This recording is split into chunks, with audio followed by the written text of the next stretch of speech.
Let me preface this by saying I never believed in haunted houses.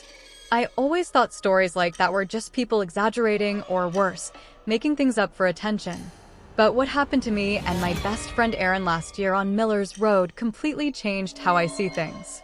Miller's Road is a narrow stretch of cracked asphalt that winds through my hometown. At the very end of it sits a house that everyone in the area whispers about. They call it the Red House, even though most of its paint has long since peeled away, leaving behind a sickly gray. The nickname comes from the roof tiles, which are still a faded, rusty red. The windows are boarded up, and the grass in the front yard grows waist-high. Nobody's lived there in decades. At least, that's what people said. Aaron and I didn't go there looking for ghosts. It was actually pretty stupid. We were just bored on a summer night, driving around, and decided to finally check it out for ourselves. Everybody in town had a story about the Red House. Kids swore they saw lights inside, or shadows walking past the windows. Adults whispered about a family that went missing back in the 70s. The details always changed depending on who was telling it. We parked just down the road and walked the rest of the way, flashlights in hand. The house was even creepier up close.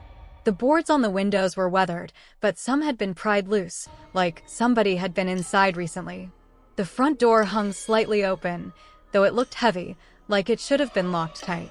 Aaron grinned like he was about to prove something. Probably just raccoons, he said. He pushed the door open wider and stepped inside without hesitation. The air was thick with that smell of rot and damp wood.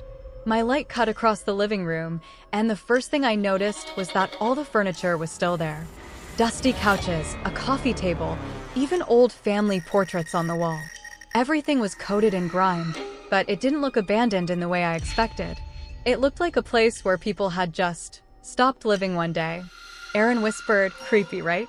He sounded excited, like this was some kind of adventure. I didn't feel the same.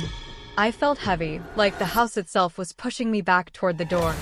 We explored a little, mostly sticking to the living room and kitchen. Nothing weird happened at first, except for the sound. Or rather, the lack of sound.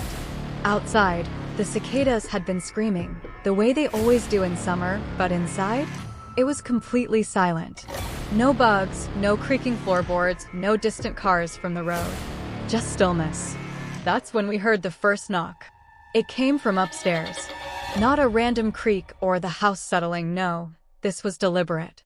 3 slow knocks, perfectly spaced out. Aaron froze.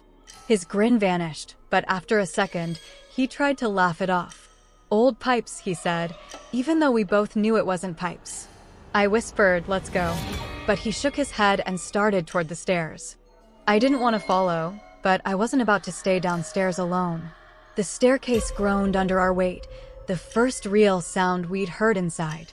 My flashlight bounced along the walls, catching old wallpaper peeling like dead skin. At the top of the stairs was a long hallway lined with doors, all of them closed. The knocking started again. This time, from the last door at the end of the hall. Aaron glanced at me, eyes wide. He whispered, "Someone's here." But his voice didn't sound convinced. It sounded like he was trying to convince himself. We walked slowly down the hall, the floor creaking beneath us. My throat felt dry, and every step made me want to turn back. When we reached the final door, Aaron put his hand on the knob and turned. The door opened into what must have been a bedroom. My light swept across a bed frame, a dresser, and then something that made my stomach drop. Handprints. Dozens of them, smeared across the wall in dark, dried stains. Some were tiny, like a child's. Others were larger, stretched high toward the ceiling. They weren't dusty, like everything else. They looked fresh.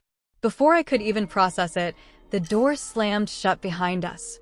Hard. I spun around, but no one was there. The knob wouldn't budge, no matter how hard we pulled.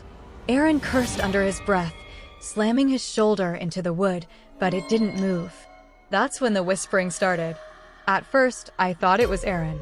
But then I realized the sound was all around us, low voices, overlapping, like a crowd whispering in unison. I couldn't make out any words, just the tone. Angry. I shoved my flashlight around the room, shaking so bad the beam jittered across the walls. That's when I saw it. In the corner of the room, crouched low, was a figure. It looked like a woman, her head bent forward, hair hanging in clumps that nearly touched the floor. Her arms were too long, the joints bent wrong, like they had been broken and healed crooked. She didn't move, but every instinct in me screamed that she was staring right at us through that curtain of hair. Aaron saw her too. He let out this choked sound, half gasp, half sob, and threw himself at the door again. This time it flew open like it had never been stuck at all. We bolted. Down the hall, down the stairs, through the living room, out the front door. We didn't stop until we hit the street light where we'd parked. Only then did we look back. The house was completely dark. Still. Silent. Aaron finally said, between gasps, "Did you see her? Tell me you saw her." I wanted to lie, to tell him it was his imagination. But I couldn't. I had seen her. I can still see her when I close my eyes, the way her arms bent wrong, the way the whispers rose as soon as she appeared. We told ourselves never to go back. We swore we wouldn't even talk about it again. But sometimes, when Aaron and I hang out late at night, I catch him glancing at dark corners like he's expecting to see her again. And me? Sometimes, when I'm lying in bed, I hear it. 3 slow knocks on the wall right next to my head. Every time, I tell myself it's just the house settling. But deep down, I know it isn't.